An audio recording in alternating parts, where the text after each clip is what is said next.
Welcome back to Podcast Recovery, everyone. We are your hosts, David O. And Eric V. Today we are joined by our friend Kristi. How are you doing today? I'm good. Good. Cool. It got hot. Weather changed too fast. It's pretty I'm bad. not acclimated yet. I think we still have cold weather episodes coming up, though, so that might be a little Do confusing. we? Yeah. Fantastic. Where are you from, Kristi? All over the place, but mostly Glen Burnie. Okay. And when were you first introduced to recovery? 2004 through drug court. Oh, nice. That's a nudge from the judge. Yes. Nice. And how long have you been clean? Next month, God willing, I will have 9 years. Splendid. Well, congratulations. And with all that out of the way, I'm going to turn it over to you. Share your story with us. All right. Well, where to begin? So 2004, I was introduced through drug court, and actually, I was put into drug court in 2003 after a series of events. I had my first friend pass away from overdose, and then my grandfather died. And at that point, I was 20, and I was just like, fuck this. Forget these feelings. Like, these feelings are not for me, and I'm just going to do everything I can to not have to deal with them. Yeah. And so that was about a month later, I got arrested for the first time. 2 weeks later, I got What'd arrested you get arrested again. for? Well, the first one was a house raid. Nice. So it was just like a little trap house in Pasadena that Always fun. only had electricity half the time and Yep. all that fun stuff. So we were all there getting ready for the night, and all of a sudden, somebody was at the front door. Nobody ever comes to the front door. So yeah, next thing we're on the floor, SWAT team, the whole 9 yards. Did you get actual handcuffs or zip ties? Zip ties. Okay, yeah. Zip ties fucking suck. They like cut into your wrist. Yeah. Well, Awful. then they took us to the police station. There was probably 20 of us and about 10 girls. Jesus. And so they Is this a clown car you got arrested in? Yeah, they put us all into one holding cell. Oh, no. Yeah, for the night. So we were just like on top of it. It was, fun times. So that's how I ended up in drug court. Mm-hmm. And then I spent the next year trying to... Wait, you said you got arrested 2 weeks later. Well, I got arrested... Oh, you're right. Sorry. 2 weeks later, I got pulled over in the same area by the cop who arrested me in the raid. Nice. So she decided to search my car. Of course. And I had... I was selling weed. Yeah. And I had all my stuff in my car, and so they found it all and took me back in again, and I got out on my own recog, and my parents got a lawyer, and the lawyer, because back then you could only go to drug court if it was your first offense. I don't know how it is now, but that's how it was then. And so my lawyer got them to, because they were so close together, look at them as one offense, and got me into drug court. Nice. Yeah, and got the felony distribution charge dropped so that it was just misdemeanors. That's lucky. Yeah, lots of luck happening in this story. Yeah. Yeah, so about, so all that happened. So the next year I spent trying to use successfully without getting caught, succeeding about half the time. I got an hour in jail, a day in jail, a weekend in jail, and then I FTA'd a court date, and they put a warrant out for me to be held without bond. Yep. Or bail, whatever it is. And so I got picked up on that it was a couple days after I had gone to my parents and said, I can't keep doing this, like I need help, because it was progressing. At that point I was... doing painkillers and smoking weed and drinking, and I knew I was on the verge of graduating to the next level of things. Yep. So I got picked up. I got held for about 10 days, and I went in front of the drug court judge the first day, and he said, I've seen your face a lot. I think you need to sit for a little while. Nice. And I was like, all right.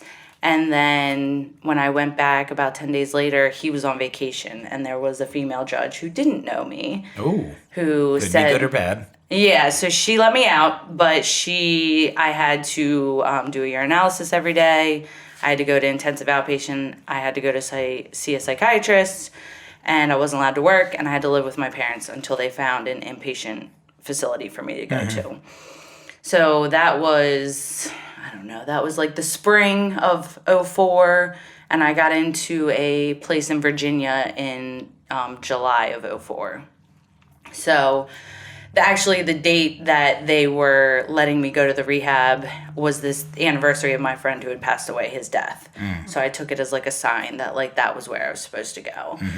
So I went down there, and that's where they introduced me to the program, and you know they taught me everything I needed to do, you know, be honest, open-minded and willing, go to meetings, get a sponsor, you know, change people, places, and things. Yep. And I wasn't willing to do any of that. No, of course not.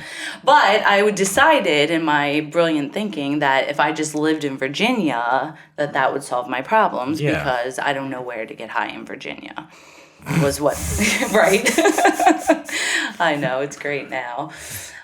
So the judge of drug court let me move. He said that I just had to drive home once a month and check in with him and then finish out drug court that way. And so I made it 89 days before I came home to get some of my stuff and relapsed or got high, really. Yeah. And then, and that was the next 2 years, you know, 30, 60 days, get high, you know, not really doing anything different, not going to meetings. I went to meetings. That's one thing I've always done. I went to meetings. I didn't have anywhere else to go. Like, it was the only place that, you know, there was nothing else. I wasn't talking to my family. I didn't have any friends. Were you at least, like, honest about your using in meetings, or were you, like, totally failing? Eventually. I mean, I would go to meetings high and be like, no, of course I'm clean. What do you mean? But then a week later, I'd be like, I was totally high. Yeah. Dude, you smell like Kush. We know you're not. My you're favorite not clean. story is I went to, the first time I ever went to the Free State Convention in Baltimore, I was living in Virginia. I came up with Virginia people to go. I left the Virginia people, went and got high with old people, came back to the convention and was like, yeah, I'm good. Everything's great. I didn't just snort any oxys. No, I'm totally fine. And I was convinced I was pulling it off, of course. Yeah. And of course I wasn't. So let's see, '05 was when I moved back to Maryland. So it was, I think, about March, and it was March, actually, and I had relapsed. I had gone back to the treatment center again. I'd gone through their program again. I got out. I had met some people, and I got high with them and moved up to the, you know, heroin and cocaine. And that was about 2 weeks run with them before my mom called and said the judge was looking for me and said that I needed to come home. And then she called again the next day and asked me if I wanted to come home. And, like, for me, that was a huge turning point because while I was talking to her, I was just thinking, tell her you need to come home. Tell her you need to come home. Like, the people that I was with and the stuff that was happening was getting really bad really fast. And I couldn't bring myself to say it. And then she said, you need me to come get you now? And I said, yes. And so my dad was there that night to get me and bring me back to Maryland. And, they let me come home again for Where in Virginia were you? Winchester. Oh, okay. So not that far. No, it's about 2 hours from here. Not too bad. And Winchester was really cool back then because they had one meeting a night a week and you walked to it. And everything was, like, in the same little area. And everybody knew everybody. And my first sponsor had 9 months clean because that was a lot of clean time. Yeah, that's what you got in Winchester. Yep. Yeah. So when I came to Maryland and started going to meetings, and the first meeting I went to, they said, if you have, you know, I think it was 5 years or something, raise your hand. And, like, all these women raised their hands, and I was like, whoa, what is happening? This is crazy. So I spent the next year doing the same thing, 30, 60, 90, in and out. But each time I would come back, I would do a little more. So I got a sponsor, I got a service commitment, I got a home group. And then by March of '06, I was pretty involved, but I still wasn't being honest. I still wasn't willing or able to tell people what was really going on with me. So I woke up one day, it was St. Patrick's Day, and it was a nice day. It was like 70 degrees out, and I had been saving money to get my car back. I needed insurance and tags and whatever. And I was like, it's a really nice day to get high, so why not? And, I had the voices in my head, call your sponsor, go to a meeting, do all the things. And I was like, no, you can just go away. Yep. I'm not doing that. So that's what I did. So I went out and I had, I don't know, somewhere between $300 to $500 in my account, and I spent it all with the hope that I wasn't going to wake up the next day. At that point, I just really believed that I was special and that I was worse off than everybody else, and that if you could get in my head and hear what was going on, you would tell me, like, please keep getting high. You deserve it. Ooh. And so, so the best thing I could hope for at that point in my life was that I just wouldn't wake up the next day. And so I did in my sponsor's house. What? Yeah, so apparently in my I guess they had been looking for me because I wasn't where I was supposed to be, because I left work at lunch and never came back, so that worried everybody. Yeah. That's a good tip. Yeah, usually. So I ended up in my sponsor's house. I woke up the next morning and I was like, okay, I'm done. I'll do what you say. I'll write the steps. I'll do all the things. Clearly my way's not working. And, and that's what I did for the next 2.5 years. I worked steps. I was in service. I got better. I started learning how to be honest. I called my sponsor every day, said, I want to get high. I want to get high every single day. And then, there's so many directions it could go at this point. So at 6 months clean, I got pregnant with my daughter. I never stayed out of relationships. Men were a way to find connection, and sex was a way to connect. And I only know this now because I've done step work and looking back. Yeah. I had no clue at the time what was happening. But now I know, like, I was just looking for love and acceptance and connection. And so I got pregnant with my daughter at 6 months. And then at 2.5 years clean, my best friend, who our clean dates were about a month apart, and we did everything together, got clean together, the whole 9 yards, we're inseparable, and she got high. And the thing that I didn't realize then was that I had decided that I could stay clean as long as she stayed clean. Oh. So when she got high, I was devastated. I was just destroyed. And so I decided at that point that I wasn't going to feel my feelings, because I think I had worked 1 or 2 steps at that point, but I was not applying them in my life. I was very begrudgingly writing them. And so I decided I wasn't going to feel my feelings, but I also wasn't going to get high, because I wanted to be here when she got back. So I spent the next 1.5 years doing all the things. Lying, cheating, stealing, gambling, sleeping with everyone, sleeping with your boyfriend, having, my daughter's father and I were on and off through that whole time. And was just a disaster, and so I celebrated 4 years clean. My best friend was clean at that point. It was March. She had gotten clean in September. And I celebrated 4 years clean, and I wanted to die. And I got up there and I shared all the good stuff, and I said all the things I thought I was supposed to say, and I didn't tell anyone that I was planning my suicide, really. And so that was March. So April, I decided I was going to do it. I was going to kill myself. And because at that point I was so, like, the corner, they talk about the corner. You back yourself into the corner, you can't get out of clean.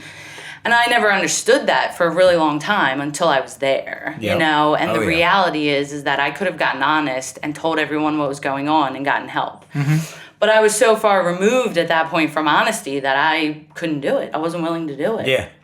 And so I decided my daughter was better off without me, and I made the plan, and I knew exactly how I was going to do it that night.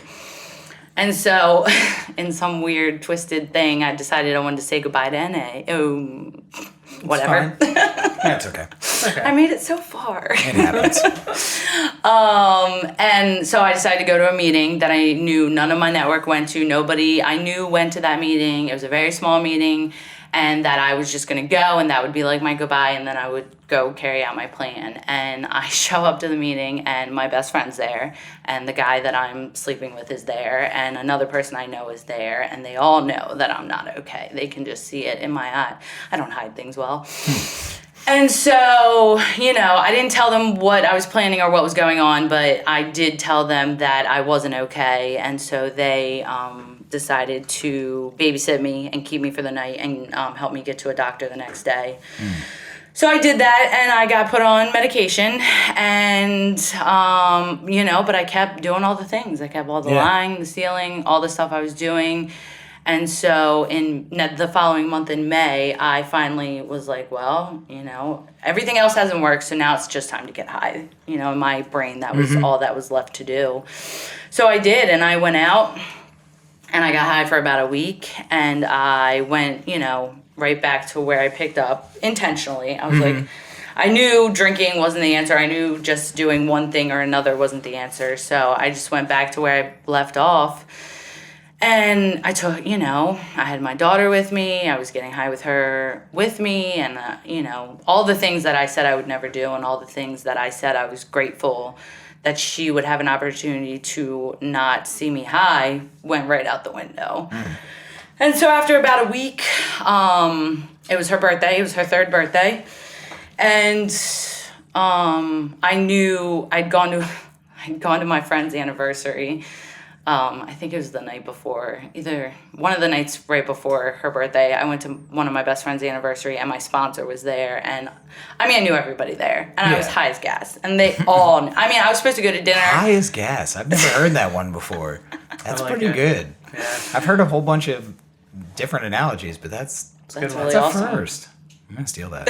Keep Go going. for it. Sorry. No, you're fine. So I was supposed to go to dinner. I couldn't get out of the bathroom to get to dinner. So I did make it to the meeting. And this guy I came in late, was planning on darting out as soon as it was over. And before I could get out, this guy that I'd known for years came up to me and said, if you ever need anything, I'm here. And I was like, oh, yeah, man, I'm good. And I, ran away. And so her birthday was either a day or two later, and I woke up and I was like, man, at this point, it's only a matter of time. Once my parents find out, they're going to take my kid, and that's it. And I'm either going to be gone, or, I don't know what's going to happen. So I called her dad and my best friend, and I told them, what I was doing, and they got rid of all the stuff, and they drugged me to a meeting, and made me pick up a one day, and do all the things, and I was just angry and just all the things. But I knew that I didn't want to drag my daughter through what I knew was coming. I knew what was coming was going to be ugly and bad, and I just didn't want her to have to go through it. So I decided to give it a try for her and see if I could, do it for her for a while. And so that's what I did. So when I had about somewhere between 4 months and 6 months, I went to an anniversary, and the girl who was celebrating said that she had 4 years clean, she had relapsed, and when she got clean again, she got clean for her husband, not because she actually wanted to be clean. And she was there celebrating 4 years again. And it was just the shot of hope that I needed, that maybe if I could just hold on a little longer, I might actually want to be clean for myself again. And I knew the other thing that I knew without a shadow of a doubt was that I was the problem. I needed to do the work. As soon as I, got my feet stable again, I called my sponsor. I'm like, I need to do step work. I need to do all the step work. Because I just knew that I was the problem. There was no more denying it. I needed to change. I needed to be a different person. And she was like, you need to settle down and learn how to be honest again. I was like, that's valid. All right. So I started over, and I started being honest again. I started being open-minded, willing. I, cut out all the behaviors that I had been doing, cut off all the people. At that point, I had a network when I relapsed, but my whole network, except my sponsor, was just co-signing all the crap I was doing. So I had to change everything again. And, that was June of 2010, and my life is just beyond my wildest dreams, and I just, it's such a cliche, and I always say I hate saying it, but I always say it because I don't know of any other way to explain it. Yeah. I'm gonna try to fast forward. So I went back to school. I got my associate's degree. I just graduated last year. I own a home now. I have a job I love. My daughter is a great kid and wonderful, and hopefully will not remember that brief blip in her life. And, I'm in a healthy, stable relationship now, which is just crazy to me sometimes still because... Oh, yeah. Yeah. Yeah, That freaks me out more than probably it should, because I should be used to it after like 4 years. But I'm just like, every once in a while, it's just like, how the hell did I get here? Yeah. Like, I don't know. Yeah, I mean, it's so crazy. When I look back, even like when I look back to who I was when I was using before I even knew about the program, and then even looking back to who I was when I relapsed, like I barely know that person anymore. It's just so different, so different. So, the first 5 years were just normal life stuff. I accumulated some things. My mom had cancer. My daughter's grandfather had cancer. Her great-grandmother had cancer. Like, life showed up. It was definitely not all roses by any means. But I learned coping skills. I learned how to deal with feelings and feel feelings and live life in right steps and get better. And then, so 2015, I celebrated 5 years clean, and I was over the moon happy. Because, my disease always told me, you got 4, but you'll never get more than 4. Like, you will screw this up, because that's what you do. You screw things up. Oh, yeah. And so I celebrated 5 years clean, and I was just like, I was just over the moon. And it was, a high of all highs. And 3 weeks later, one of my best friends, who was like a brother to me, he had like 5 years clean, got his heart broken, didn't want to deal with the feelings, relapsed, and 3 weeks after my 5-year anniversary, he overdosed. Oof. So, when I went to rehab, the first prayer that I ever prayed was like, God, if you want me to stay clean, don't let anyone close to me die, because I will not stay clean through it. I won't. Oh, yeah. So I'd lost people before him, but he was the first, like, in my inner circle. When I relapsed, like, he was the one that took me to the meetings. He was the one that I called and said I got high, and he said, all right, let's go to a meeting. Like, there was no anything about it. And, so, I mean, losing him was still one of the hardest things that I've been through. And, the next, 9 months to a year are just a blur. I mean, I went to a convention that August, which was only about 2 months later. I don't remember any of it. I see pictures. I know I was there, but I was just in such a fog of grief. And, and I knew that was the sort of thing that would take me out. Could have the possibility to take me out. So I was, super vigilant. I need to go to meetings. I need to stay on my recovery. If I do nothing else right, I have to stay clean through this. And then, and that's really all I was capable of doing at that time was just staying clean. And I was on my 10th step. And so December comes around, and my sponsee was on her 9th step. And I was like, oh boy, this is going to be a thing. So I call my sponsor, and I'm like, my sponsee's on her 9th step. I'm going to have to tell her to get a new sponsor. Like, she's gonna be on 10 soon. And my sponsor says, or you could just finish your 10th step. And I was like, oh, well, there's an idea. There's an option. Right. So simple. And so, yeah.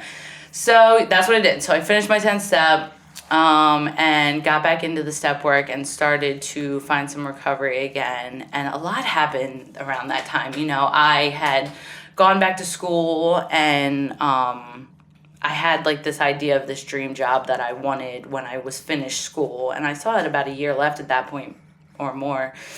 And somebody just handed me my dream job on a platter. It was like, do you want this? And I was like, is this real life? Are you serious? And then March of 2016, we bought our house. And when I was growing up, I mean, I never even dreamed of owning a home. Even when my fiance started saying, maybe we should look into buying a house, I was like, why? Why don't we just keep renting? I mean, that's crazy. It just never even was like a thing in my brain. And so, yeah, all of a sudden I'm like, I'm buying a house and and there were a lot of good things that happened, but I was definitely still very much in this grief.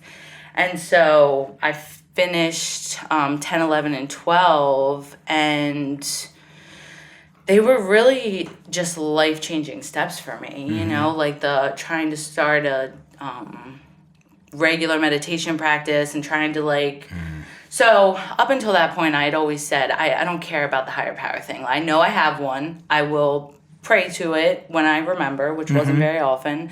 And I didn't need to know what it was. I didn't need a religion. I just didn't need any of that stuff. And then when I got to 11 and 12, I started to wonder, maybe there's something more. And I just started exploring things. And I started looking into things that felt, I'm still not a religious person, but just spiritual practices that, felt right to me. And in doing that, I found some practices that worked for me, and I found my people, or whatever. I don't even know what you want to call it. Found your tribe. Yeah, I try not. Yeah. I read a thing about saying tribe and how it's not okay. Cultural appropriation. Yeah, okay, whatever. Apologies, everybody out there. I'm sorry. You found your niche. Yeah. So I started exploring. So now I feel like a dick. You're not. I'm sorry. We're all learning every day. You learned a new thing. That's it. We're all learning. So 2016. All the cool kids were saying it. I just wanted to be cool. I know. I was going to get it tattooed on me. Shut up. I swear to God. Oh. We both dodged a bullet. We did.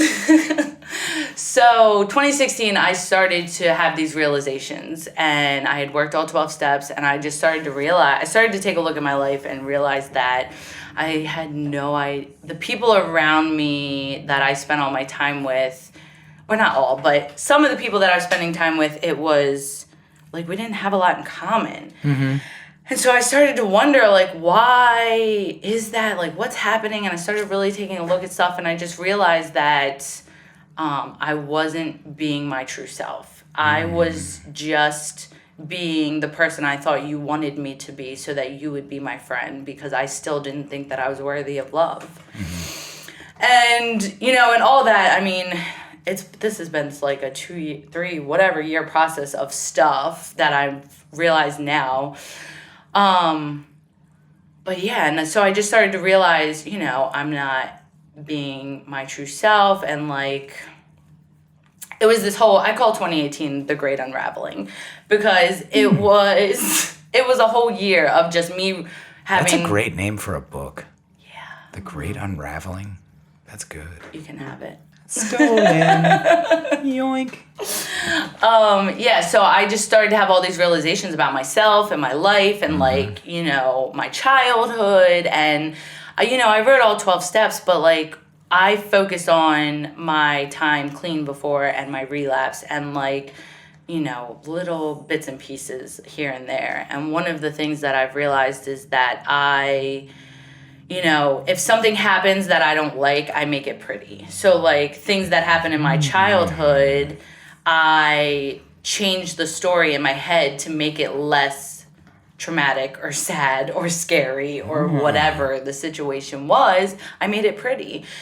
And so when I wrote my first round of steps, I was writing on the stories I had created. I wasn't writing on what actually happened. Wow. And so now I'm about to start my 4th step again, and I'm realizing that, my childhood was pretty freaking traumatic. Mm-hmm. And it's taken me a very long time to be able to admit that and take an honest look at it. Yeah. And sometimes I want to beat myself up about it and be like, you should have, blah, whatever. And but the reality is if I had seen this when I got clean 9 years ago, I wouldn't have been able to handle it. I didn't have the tools. I wouldn't have been able to do anything with it. And so, I 2018, I found Brene Brown. If you don't know who she is, look her up. She's amazing. And she has a TED Talk about vulnerability. And I realized that I was terrified of vulnerability. Like, to my core, it was my worst fear. Mm-hmm.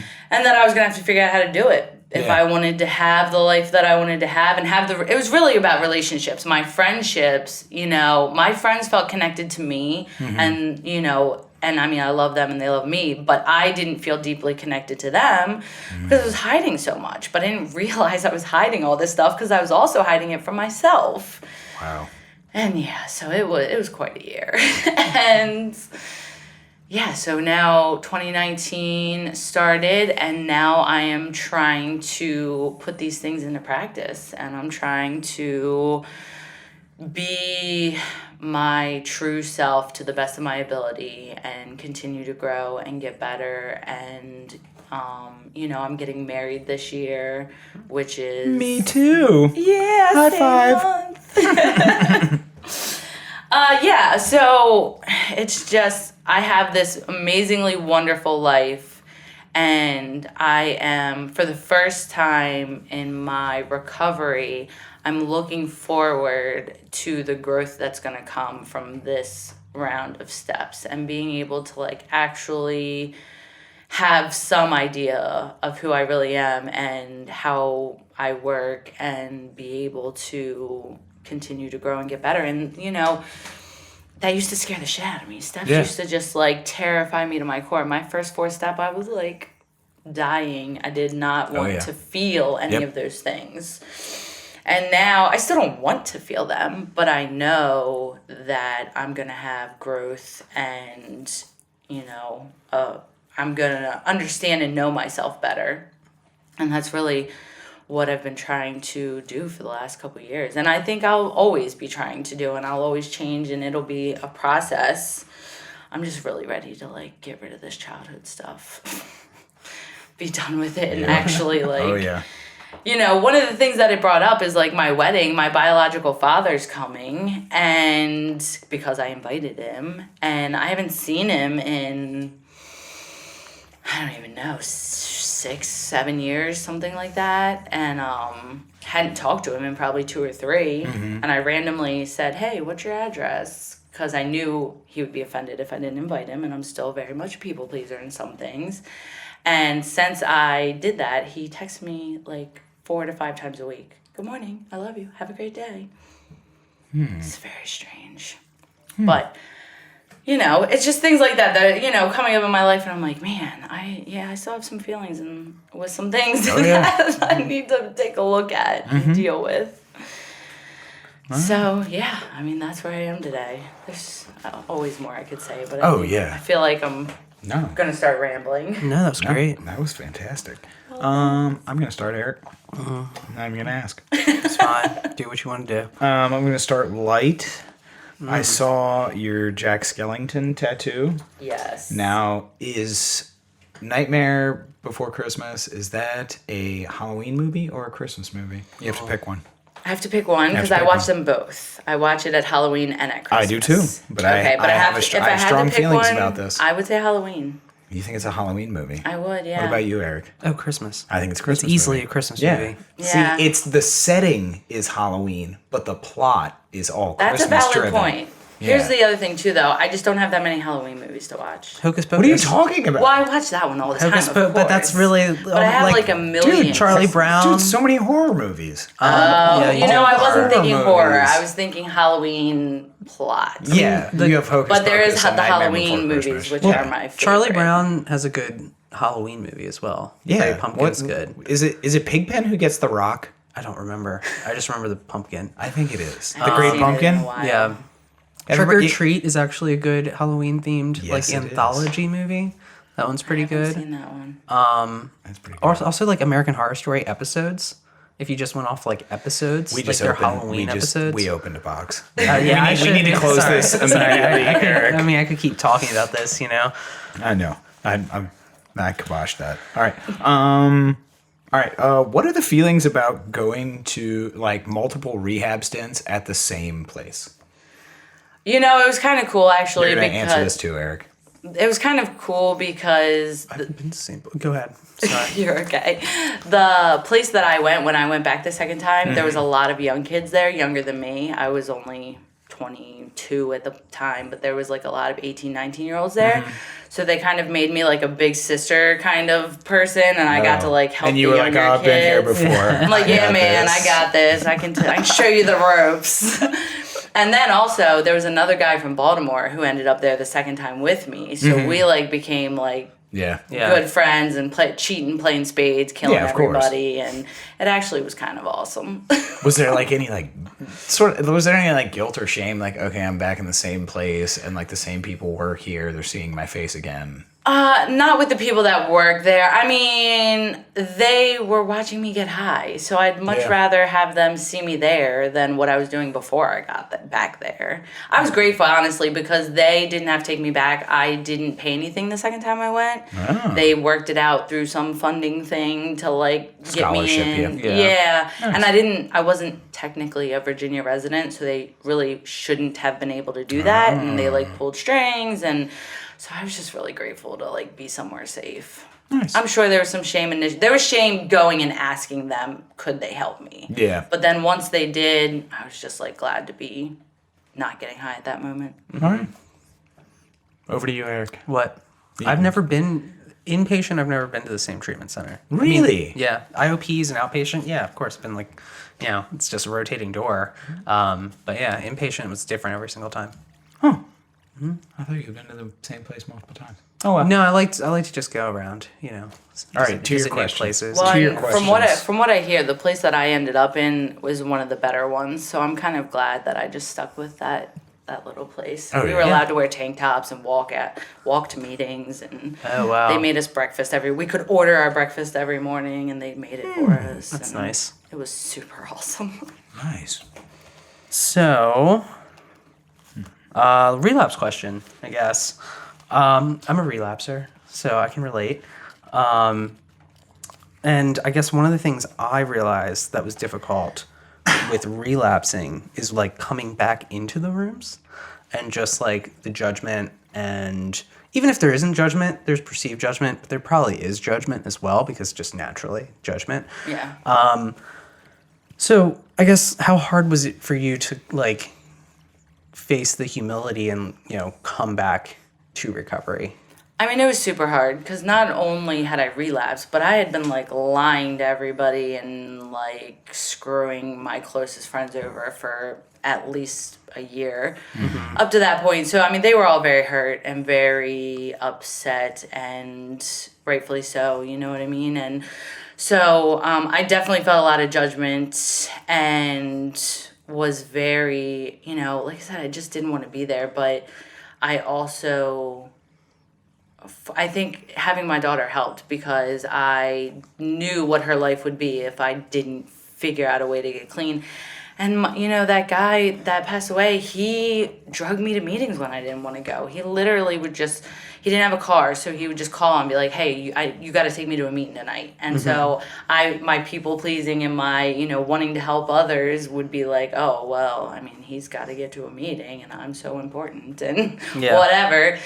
So, I mean, it was more hard when it came to sharing about how I was feeling or what was going on. I was very limited who I would talk honestly with about what was really going on with me. So I didn't share in meetings. I didn't, I didn't talk to random people. I had a very small network of people that I knew and trusted, and probably the first year I really didn't go outside of them much because of, just convinced everyone hated me and thought I was horrible and all that stuff. Oh, that good stuff. Yeah, because I'm so important. All right.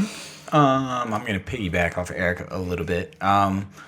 Describe what it's like getting, because we've heard this like another cliche, getting high with a head full of recovery. Describe that to us. Oh, man. So, I mean, it's literally like a switch just turns on and it's just nonstop NA cliches the whole time. Like at least in my experience, I could not get high enough to make the NA shut up. And it would just be like, You should have called your sponsor. You should have gone to a meeting. Oh, you've done it now. See, I told you you're a terrible person. You never do any, you can't do anything right. You're always going to be this piece of shit. So you might as well just kill yourself. I mean, nonstop, just, beating myself up along with you should have gone to a meeting. You should have, all the things. Yeah, I mean, it's just like, if you've ever obsessed on something, it's that times 10, just nonstop the whole time.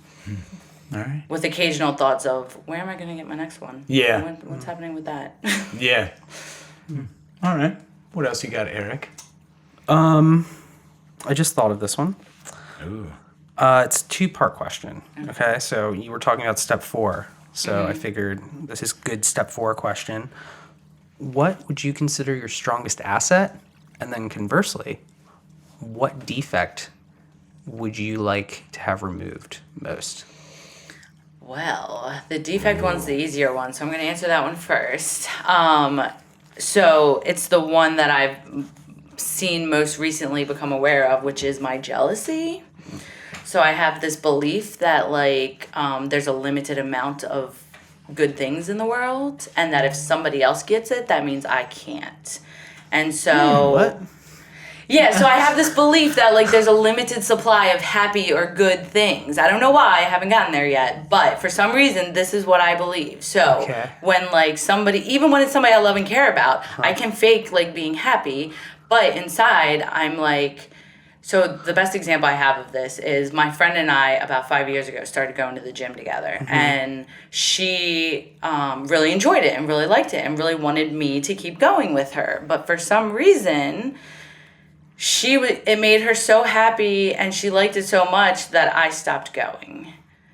Because she was happy? I don't know. I really don't.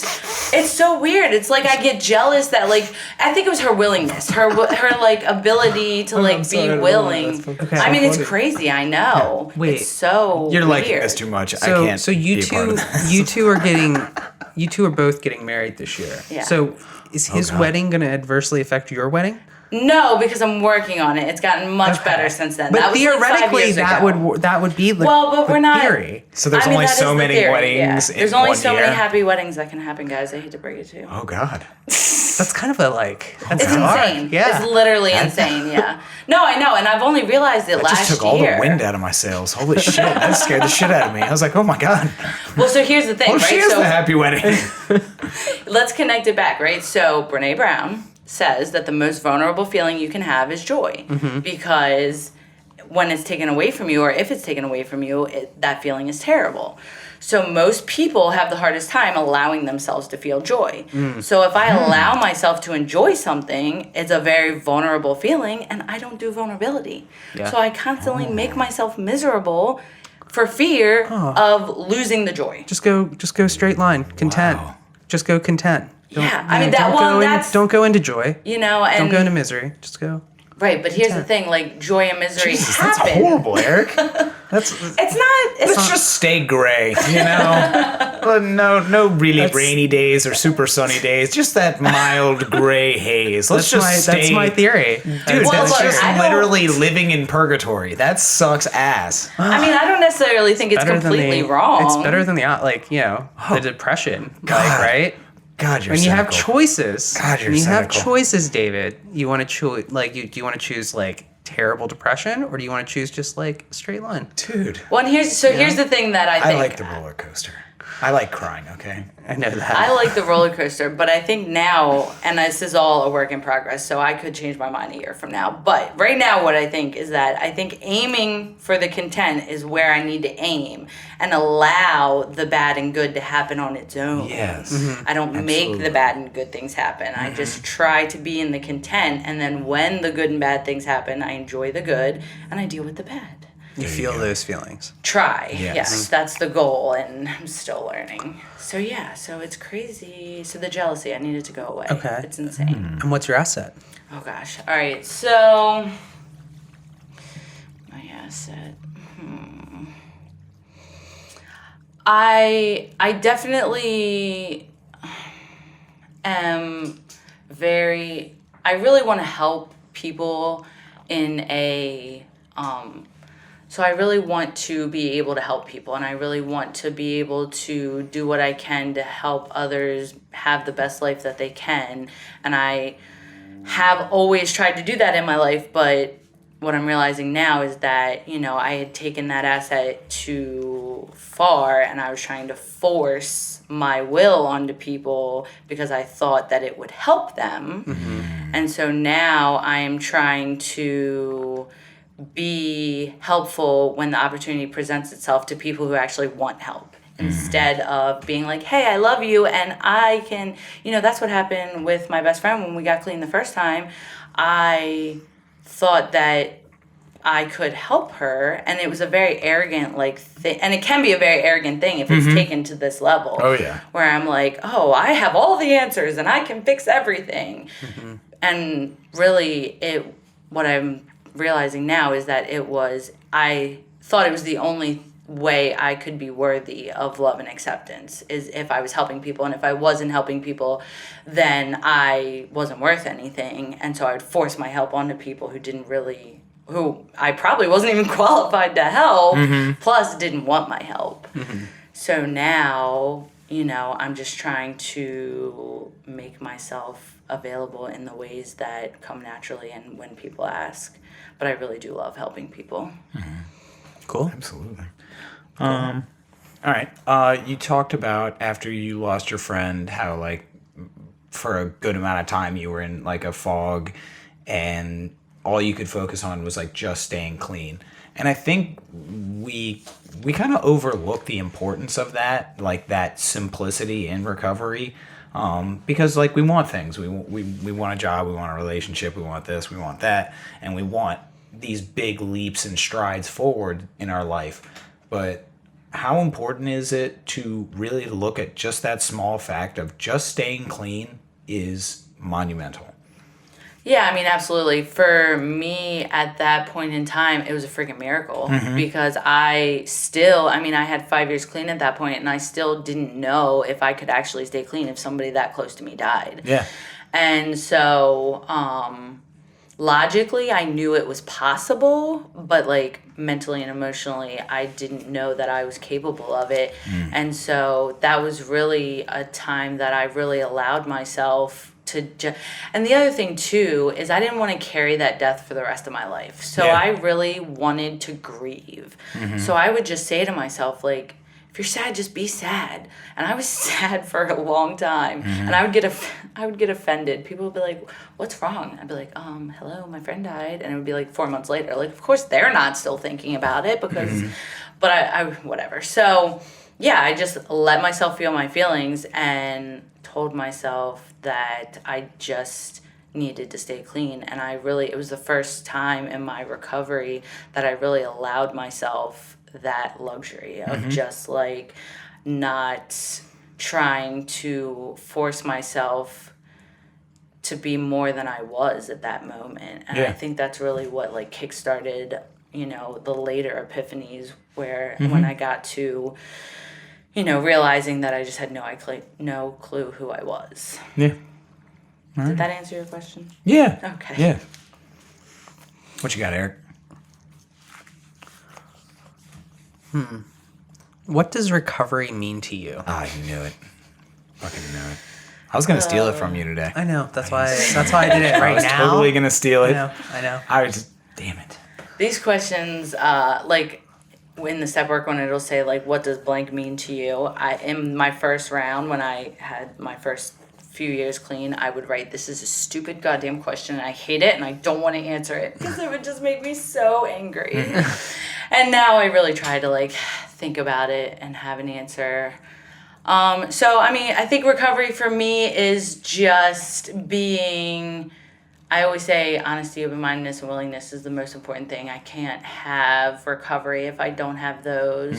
And as long as I am, as long as I have that, then I can grow and continue to get better every day. And I think that's just what recovery is for me, is just growing and continuing to get better and just trying to be the best me that I can be. All right. Cool. Love it. All right.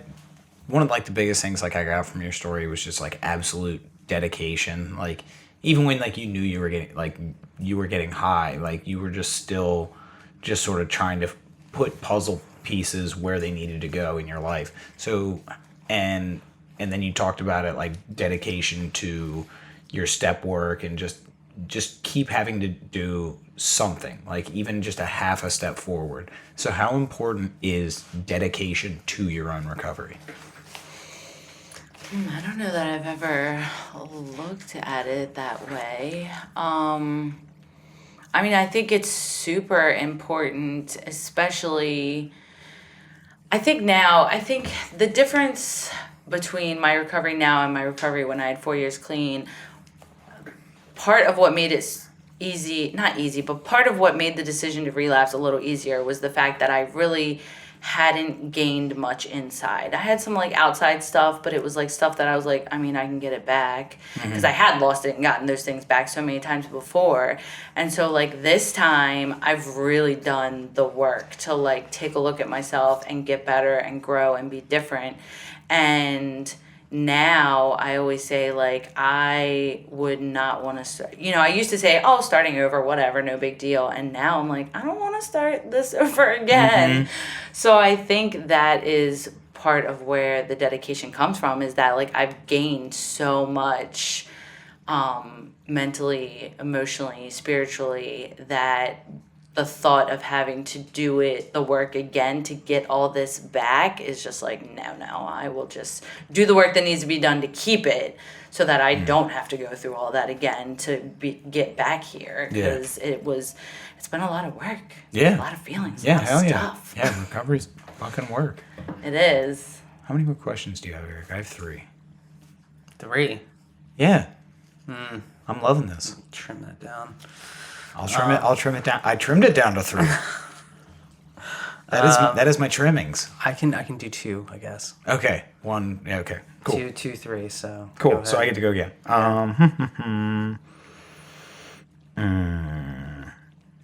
How important how important for you, and like I also want you to answer for like, I don't know, like a broad general sense. So like how important has finding a spirituality that worked for you, and what do you think the role in spirituality is in recovery in general? I mean, I think for me it's super important. It's been life-changing, before I really started digging into like figuring out a spiritual practice that worked for me. I mean, I would pray here and there, and I had a lot of really good stuff in my life, but when I really started to focus on the spiritual side of my program is really when the growth really just exploded. And it was like, I mean, it is not a coincidence that it directly coincided with 2018 where, I suddenly was having all these realizations about myself, and seeing my life clearer was directly connected to the fact that I was meditating regularly, I was praying, I was developing a relationship with my higher power that was more than just, hey, help get me out of this, or this person's going through this, please help them. It was a more daily practice, and it gave me the strength and tools that I needed to be able to really dive deeper into myself and start to become aware of. And one of the things I didn't talk about, and this was another huge turning point towards my spiritual growth, was that my significant other has PTSD and was hospitalized at the end of 2017. And so when that happened, I took it as a failure on my part, that I couldn't save her, I couldn't help her, I couldn't because like I said, I was always trying to help people because that's where my worth came from.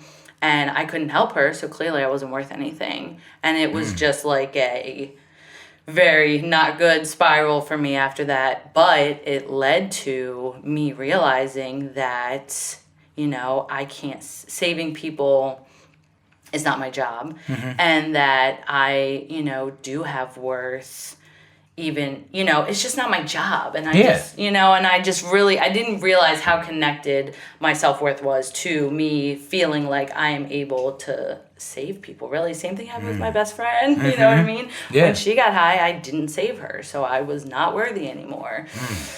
And so if I hadn't been willing at that moment to dive, because my defects came roaring back, and I, thank God, had a program and the willingness to like talk to people and ask for help and, dive into the spiritual side of things to get the help that I needed. Because if that had happened, even a few years before, I would have ran from the feelings. I wouldn't have been willing or able or had the tools to like deal with them and show up. So for the for everyone as a whole, I think that it's super important, but I also think it's super personal. You know what I mean? And I think that I do think that it could be talked about a little more, but I think a lot of people don't know how to talk about it, like in the way that I think it should be talked about.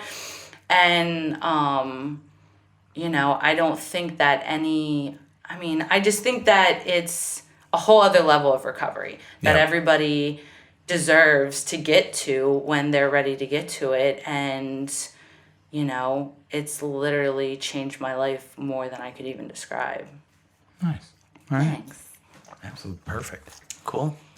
How has addiction manifested itself in your life this go bastard. around? You son of a bitch.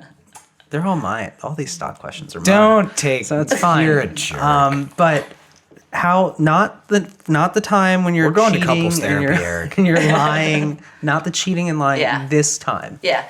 So when I got clean this time, I'd really hit a bottom with sex. So I was done. That was not even an option. And so this time it's been food. What I would say is number one, food. Shopping, money. I don't really gamble. I dabbled with it here and there, but it was never really my thing. I would say the top two would be shopping, spending money in any form, including spending money on travel, and food, man. I really like when I love food. Oh, God. I fucking love Well, and food. I'm a pastry chef, so it's just Oh, yeah. really... I tell people I set myself up for failure. I just like... when life gives you lemons, make meringue pie. That's what I say. Exactly. Yeah. So I have, I had my daughter, and I was super like rail thin before I had her, and I had her, and the relationship I was in was not good, and food comforted me, and I didn't see it at that time. I didn't see it till very recently, and so I ran with that, and then I would have periods of, just being better with it, or I don't even know what to call it, but there were periods where it wasn't always out of control, but it really has gotten out of control the last few years. And then in the beginning of 2018, I was diagnosed pre-diabetic. And so, and I was 35. So I was devastated. I was just like devastated. And diabetes runs in my family. I always knew that it was a risk, and it, like, everybody in my family has it. And so when I was diagnosed, I was like, I have to do something. My grandfather, his death was a direct result of diabetes. My brother, is in horrible condition as a direct result, half at least, from diabetes. And I was just like, this isn't like fun and games anymore. It's not, a couple potato chips, a cake here and there, not a big deal. Like, now it's real life. So I started... I've been trying like fad diets and different things like that since I turned 30. I turned 30 and I was like, I don't want to be 30 and, I don't want to be 30, period. Well, that was definitely part of it.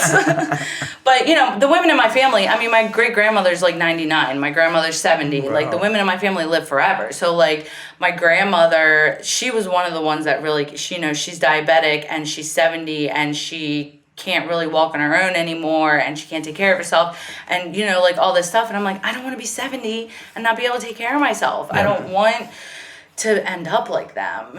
And so that kind of started when I was 30. I quit smoking and started, fad diets and just, swinging wildly back and forth to not eating all the things.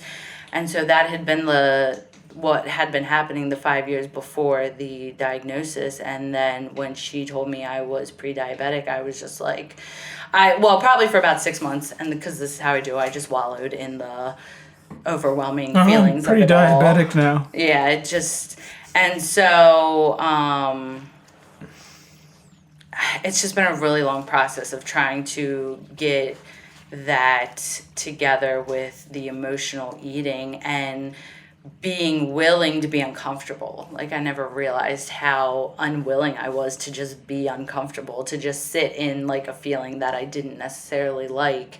And so I would eat so that I could distract myself. And I would spend money. So, I mean, our financial situation is a bit of a wreck right now with credit cards and things like that, because it would be I would either be spending money or I'd be eating. And so when the diabetes thing happened, the money thing happened, the spending money got worse.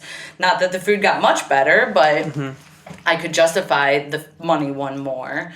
And so I really started looking into so I found Brene Brown, and I'm obsessed with her. She's third time. That's the third mention. That's a third porn. I'm really sorry. I can't help it. She better tune into this podcast. Oh, we should tag her. Oh, yeah. We could do that. Yeah. And so through that, I found other personal development books and stuff like that. And I just really started learning about how much my mindset and the way that I talk to myself really affected everything in my life. So I really started focusing on the way I talk to myself. And so I would go look in the mirror and be like, oh God, look at your stomach, look at this, blah, it's so terrible. And so I stopped doing that. When I would look in the mirror and that thought would come, I would make myself say something nice about myself. Even if it started out with just I really like my feet. My feet are very pretty. I'm very fond of them. I really like my feet. And that was the beginning of it.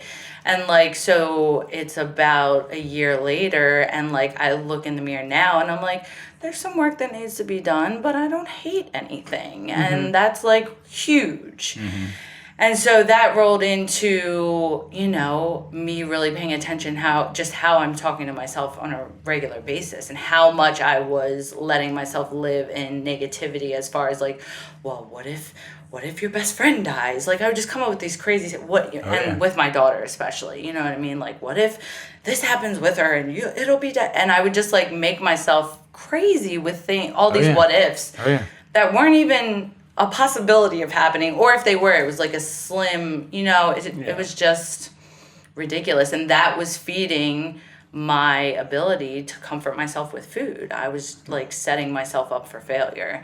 And so I've really spent a lot of time working on my mindset. So this year, 2019, I started just trying to make small different changes with my food little by little. And so now it's, May? So I've been going to the gym for 3 months now. Nice. I'm down 30 pounds since October. Nice. And I really started getting serious. And so I'm just trying to make small changes. I'm trying to be realistic and be easy on myself and not expect. It's taken me 12 years to get to where I am as far as my weight and my health goes. And so I can't expect it to be fixed in 6 months or a year. I need to, We didn't become addicted in one day. Exactly. God, it's just easy does it. I know, and that's the other thing too. I just applied the program. I just started tried to apply the program. Easy it does really works for all of it. All right. I'm going to combine my last two. You talked... Did I steal one of yours? No. Okay, go ahead. No. Good.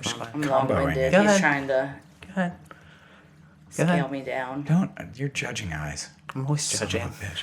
All right. So you talked about changing your perspective about step work.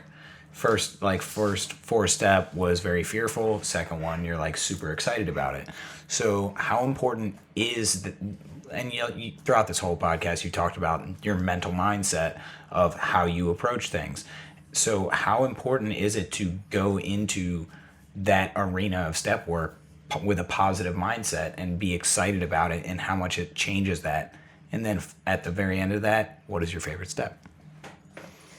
So how important is it with my mindset with my fourth step? I think it is very important. I think I can definitely make it worse than it has to be with my mindset. Yep. So I am trying to, but I'm also, here's the other problem with me is I'm also very good at making things that are not good or whatever, making them pretty. So like I can take it to the other direction and be like, oh, that whatever situation in childhood, it wasn't that bad, And so finding the balance for me can be hard, but I think it's also important for me to be able to feel whatever I'm feeling about it. So if I'm having a day where I am feeling super negative about it, that's okay, but don't feed the negativity. Mm-hmm. Don't help the negativity stay around longer. Make decisions that help me feel better. Like the thing with the gym, it makes me feel better to go to the gym. Mm-hmm. 5 years ago, I stopped going because just don't go with that chick anymore. Right. Well, I'm actually going with her again. It's really funny. But I'm really, trying to force myself to continue to do the things that make me feel better. Because when I'm having a negative day and living in negativity about whatever thing from my fourth step that has come up, it's very easy for me to just lay on the couch and watch TV and wallow in that. Yep. And now I'm forcing myself, no, you're going to go take the dog for a walk. Or if all you do is go for a walk today, that's okay. Mm-hmm. You don't have to spend an hour lifting weights at the gym. Yeah. You can just go for a walk some days. Yeah. And where before I would, if I didn't burn 600 calories in the gym, then it wasn't good enough. I'm a failure. Yeah, I'm a failure. It's horrible. So just really being nicer to myself. My last sponsor, God, I'm so grateful for her because she really taught me how to be nice to myself. Mm-hmm. You just have to be nice to yourself. Mm. And then my favorite step, it keeps changing. So for a long time it was 2. Because the first time I ever wrote 2, it was the first time I ever felt hope. Yeah. And was given hope, and I just loved it. But then when I got through some more, I would say now it's probably 11. Nice. It really just changed my whole life and gave me tools, legitimate tools that I can use to help feel better. Nice. Any more questions? No. No? No. I thought you had one more. I do, but, time and everything, Do you want me to ask it? Is that okay? Fine, David. I feel cheated. What? I feel cheated. No, it's so recovery is not just in the rooms or however someone goes about recovery. It's also about, going out and doing the things that we learn in the real world. So what ways do you bring the spiritual principles or the things that you learn into your day-to-day life with regular people, not with recovery people, but when you go to work, how do you practice spiritual principles instead of acting on defects? I immediately regret my decision because that's an amazing fucking question. Damn it. Yeah, that's a great question. And damn it. It's the area that I have, it would be work, would be the area where that has come up the most. Oh, yeah. And before I got the job that I'm at now, I worked in jobs that I just hated. So I was just miserable and practicing spiritual principles just wasn't even a thought because I just hated being there. And so when I got the job that I have now, I love going to work and everything. It really gave me the opportunity to take a look at my behavior at work and how I am at work. And I can be very self-centered and arrogant at work and very entitled, and so I'm the first one there in the morning. And if something isn't done, I would take it as a personal attack. I get there and the trash wasn't emptied and I'm like, oh, how dare they not empty my trash? They hate, I took it as a personal attack. Like, the world revolved around me. I really just had no idea how much I acted like the world revolved around me. And so I started, because I wasn't caught up in all the hatred of what I was doing, I was able to like start to see myself at work and how I really was and how difficult I could probably be to work with sometimes. And I've really had an opportunity to like take a look at that stuff and try to get better. And, so now when I go to work, if something's not done, I just do it. And I'm just like, hey, we all have bad days sometimes. It happens. And I don't really feel that, but I tell that to myself. So hopefully one day I really will feel that way, I really can be very lazy sometimes. And I want other people to do stuff, and I get all, indignant or whatever it is. And so I've really been working on, I read this thing that said that having patience can be looked at being generous with your time. And I really want to be a generous person. So it's really allowed me to start to change my perspective and be like, I can do this thing that wasn't done because that's a generous thing to do. And I want to be a generous person, instead of taking it as like, oh, they purposefully didn't do that because they want to make my morning harder. And when in reality, they weren't thinking about me at all when they forgot. And, and how many times do I forget to do things? That's the other thing that I love to leave out. Oh, yeah, because we love to point the finger. Yeah, how many times have I left something undone or half done, or because I was being lazy and, like, didn't feel like it or whatever. And then when somebody else points it out to us, we're like, oh, so offended. How dare you? Right, yeah. We're talking about you right now. Well, and it's so great, too, that I just didn't realize how much energy when I was at jobs before that I was spending being angry and hateful. Oh, yeah. When I got here, I had the extra energy to be able to be like, to really see myself and start to like grow and get better. So yeah, I mean, without recovery, I never would have even thought about it. I mean, and so I worked at a restaurant when I was 18, and they made me a manager when I was 16. They made me a manager as soon as I was 18. So I just started out with this. Everybody would constantly tell me what good work ethic I had and how great an employee I was and blah, blah, blah. But through my addiction, that died. That went away. But when I got clean again, I acted like it didn't go away. Like I was still that 18-year-old hard worker when really I wasn't. I was this lazy whatever person that just wanted to do as little as possible, the bare minimum, just to get my paycheck and go home. And like recovery's given me the awareness to be like, I can be that hard worker again. I just have to do the work. Yeah. Nice. Cool. All right. I think Yeah. we're about out of time. So we would like to thank our guest, Kristi, for joining us today. Let's golf clap together. Great job. Fantastic.